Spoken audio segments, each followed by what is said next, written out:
आधी नंदापुरी मग पंढरपुरी अशी धार्मिक परंपरा लाभलेल्या कोल्हापूर जिल्ह्यातील प्रति पंढरपूर नंदवाळच्या विठुरायाच्या दर्शनासाठी आज हजारो वारकरी भक्तिमय वातावरणात मार्गस्थ झाले। कोल्हापुरातील मिरजकर तिकटी इथल्या विठ्ठल मंदिरातून या पायी दिंडीला सुरुवात झाली। 100हून अधिक गावातील दिंड्या आणि हजारो वैष्णव या दिंडीत सहभागी झाले होते। टाळ मृदुंगाचा गजर, हरिनामाचा अखंड जप आणि विठू माऊलीच्या जयघोषानं संपूर्ण दिंडी मार्ग भक्ती रसात न्हाऊन निघाला होता। हातात टाळ, खांद्यावर भगवी पताका आणि मुखी हरिनामाचा गजर। कोल्हापुरातून प्रति पंढरपूर नंदवाळच्या विठुरायाच्या दर्शनासाठी हजारो वारकऱ्यांनी पायी दिंडी भक्तिमय वातावरणात रवाना झाली। मिरजकर तिकटीतल्या विठ्ठल मंदिरातून सुरू झालेली ही दिंडी शिवाजी पेठ, साने गुरुजी वसाहत आणि वाशी नाकामार्गे नंदवाळच्या दिशेनं मार्गस्थ झाली। या दिंडीत 100हून अधिक गावातील वारकरी आणि दिंड्या सहभागी झाल्या होत्या।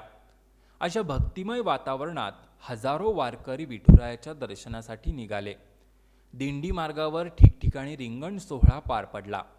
खंडोबा तालीम परिसरात उभं रिंगण तर पुईखडीतल्या मैदानात गोल रिंगण सोहळा मोठ्या उत्साहात पार पडला। रिंगण सोहळ्याच्या वेळी वारकऱ्यांचा उत्साह शिगेला पोहोचला। विठू माऊलीच्या जयघोषानं परिसर दुमदुमून गेला। यंदाच्या सोहळ्यात आळंदीतील ज्ञानेश्वर माऊलींच्या रथाच्या धर्तीवर लाकडी रथ तयार करण्यात आला होता। तसंच ज्ञानेश्वर महाराजांची चांदीची पालखीही या दिंडीत सहभागी झाली होती। अखंड हरिनामाचा जप, टाळ मृदुंगाचा गजर आणि विठ्ठल भक्तीत तल्लीन झालेले वारकरी यामुळे कोल्हापूर शहराला जणू पंढरीचंच स्वरूप प्राप्त झालं होतं।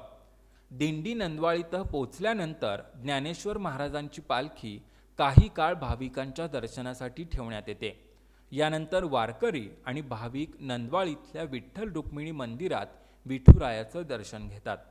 आषाढी एकादशी निमित्त नंदवाळ इथं दरवर्षी मोठी यात्रा भरते।